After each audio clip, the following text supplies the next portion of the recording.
Kembali disergap pemirsa memeras dan memperkosa pekerja seks komersial, seorang anggota polisi di Polda Bali terancam dipecat. Pelaku bahkan meminta jatah uang 500.000 per bulan kepada korban. Korban sempat diancam pelaku setelah video rekamannya tersebar.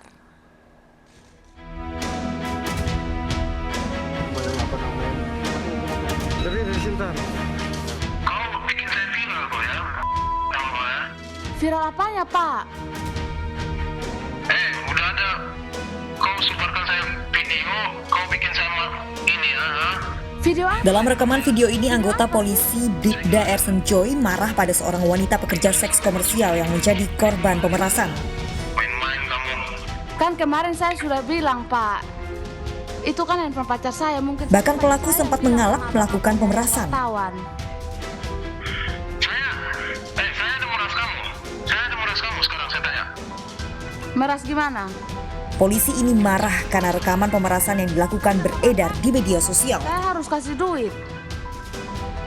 Kasih duit gimana? Lima- Kan kamu yang minta. Tiap bulan. Korban pun melapor ke kantor polisi, sementara pelaku telah ditangkap. Dari hasil penyelidikan polisi, pelaku sebelumnya memperkosa korban yang akan melayani pria pelanggannya.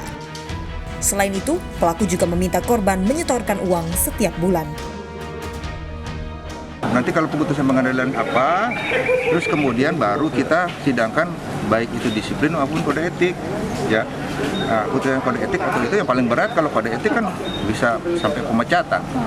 Kalau itu paling berat, nanti putusan sidang kode etiknya apa? Berarti saat ini dikurung itu Pak? Statusnya begini? Ditahan, karena memang itu memenuhi unsur untuk ditahan. Kita tahan yang bersangkutan. Pelaku ditahan dan terancam dipecat dari kesatuan. Dari Denpasar, Indira Ari, iNews melaporkan.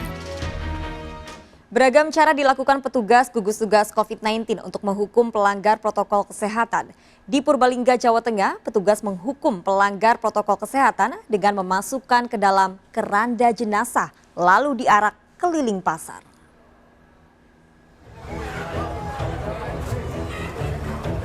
Petugas gugus tugas COVID-19 Kabupaten Purbalingga, Jawa Tengah mendatangi kerumunan pedagang di sebuah pasar hewan.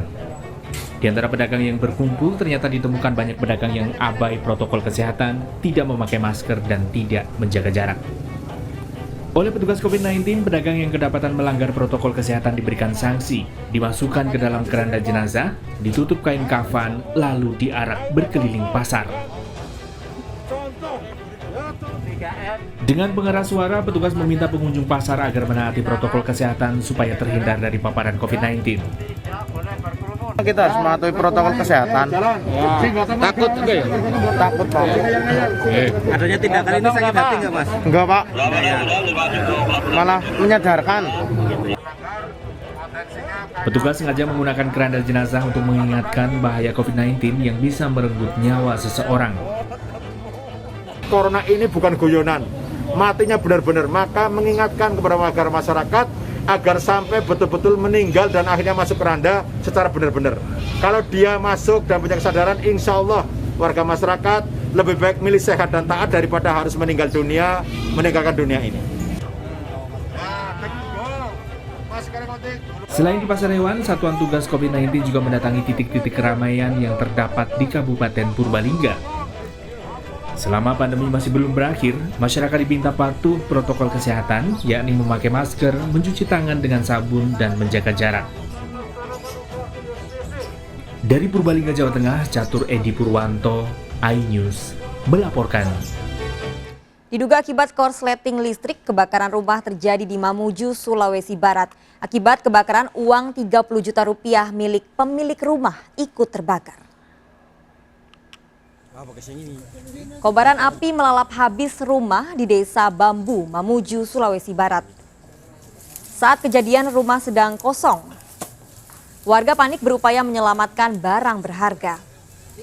Diduga kebakaran akibat korsleting listrik saat rumah kosong. Selain perhiasan, uang korban 30 juta rupiah ikut terbakar.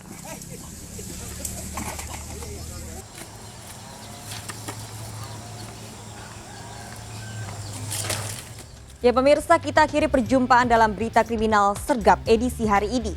Ingat, kejahatan mengintai di sekitar Anda, selalu waspada. Taati protokol kesehatan termasuk memakai masker, jaga kesehatan Anda dan keluarga.